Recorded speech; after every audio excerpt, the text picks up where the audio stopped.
9th class हमारा economics में chapter 1 चल रहा था और इस चैप्टर के हम 4 वीडियोस यानी कि 4 पार्ट पढ़ चुके हैं। आज इस चैप्टर का हमारा 5वीं वीडियो यानी कि 5वां पार्ट और लास्ट पार्ट आप कह सकते हो वो इस चैप्टर का है। टॉपिक है हमारा sales of surplus from product, यानी कि जो सरप्लस होता है, जो फार्मिंग प्रोडक्ट होता है, उनको बिक्री करने से जो सरप्लस मिलता है वो कैसे होता है। Farmer produce crop on their land by using 3 factor of production as land, labour and capital. जो फार्मर होता है, किसान होता है, वो अपने प्रोडक्शन के लिए 3 फैक्टर का यूज़ करता है, जैसे कि लैंड, लेबर और कैपिटल। और इन तीनों का यूज़ करके वो जो है कोई भी वीट या जो भी क्रॉप है वो उसको लगाता है। लैंड आपको पता है ज़मीन की ज़रूरत होती है, लेबर श्रम की ज़रूरत होती है और कैपिटल यानी कि पैसे की ज़रूरत होती है, पूंजी की। They retain a part of produce for self consumption and sell the surplus in the nearby market. अब किसान क्या करता है कि जो थोड़ा बहुत पार्ट है, जो भी उसने प्रोडक्शन लगाया है, उसका कुछ पार्ट तो अपने लिए सेल्फ कंजप्शन के लिए यानी कि अपने घर परिवार के लिए रख लेता है and sell the surplus in nearby market. और जो एक्स्ट्रा होता है, जो बचा हुआ क्रॉप होता है, उसका जो भी फसल है, गेहूँ आप कह सकते हो, चावल कह सकते हो, तो जो बची हुई जो भी उसकी क्रॉप है, फसल है, उसको वो क्या करता है, मार्केट में बेचता है। यानी कि अपने कंजप्शन के लिए अपने जितना वो यूज़ कर सकता है उसको तो वो अपने यहाँ रख लेता है। 10 क्विंटल हो गया, 5 क्विंटल हो गया, आप कह सकते हो।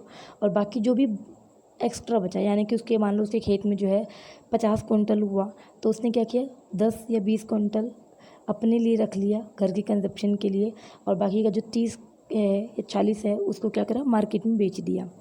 The part of the farm produce which is sold in the market is called marketable surplus. और जो बचा हुआ जो हिस्सा होता है जिसको वो मार्केट में बेचने जाता है उसको मार्केटेबल सरप्लस कहते हैं। And small farmers have little surplus outfit. और जो छोटे किसान होते हैं उनके पास जो है बहुत कम सरप्लस बचता है, यानी कि छोटे किसान जो हैं उनके पास बहुत बड़ा खेत नहीं होता है, तो उनकी फसल भी थोड़ी होती है, तो उनके पास बहुत ज़्यादा सरप्लस नहीं होता। मोस्टली छोटे किसान जो है सिर्फ अपनी फैमिली कंजप्शन के लिए ही फार्मिंग करते हैं और थोड़ा बहुत जो बचता है उसको मार्केट में बेच देते हैं। It is the medium and large farmers only who have substantial surplus produce for selling in the market. केवल मिडिल और जो बड़े किसान होते हैं, लार्ज फार्मर होते हैं, वे ही अपने जो गेहूं होता है उनका या क्रॉप होती है उसको जो है मार्केट में बेच पाते हैं, क्योंकि छोटे किसान के पास तो थोड़ा होता है और उसको वो सिर्फ अपने कंजप्शन के लिए रख लेता है, तो उसके पास बहुत ज़्यादा सरप्लस नहीं होता है। नेक्स्ट और लास्ट टॉपिक है हमारा नॉन फार्मिंग एक्टिविटीज़। आपने देखा पालमपुर में जो है ये फार्मिंग एक्टिविटीज़ थी।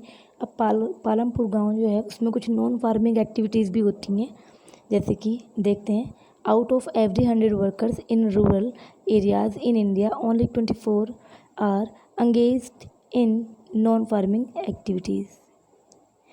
अगर 100 में से बात करें, 100 में से केवल 24 ऐसे होंगे या 25 ऐसे होंगे जो नॉन फार्मिंग एक्टिविटीज़ में है, बाकी 75% लोग जो हैं खेती में लगे हुए हैं।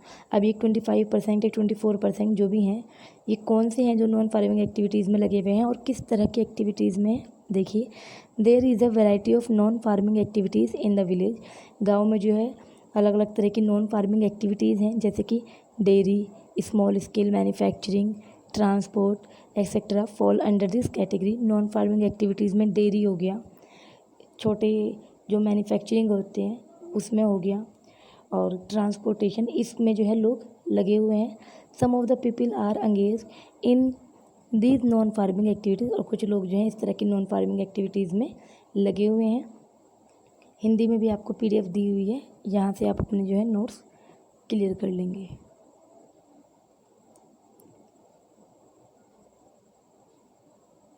जितना भी वर्क आपको डेली दिया जा रहा है इसे आप अपने फेयर कॉपी में साथ साथ करते चलिए।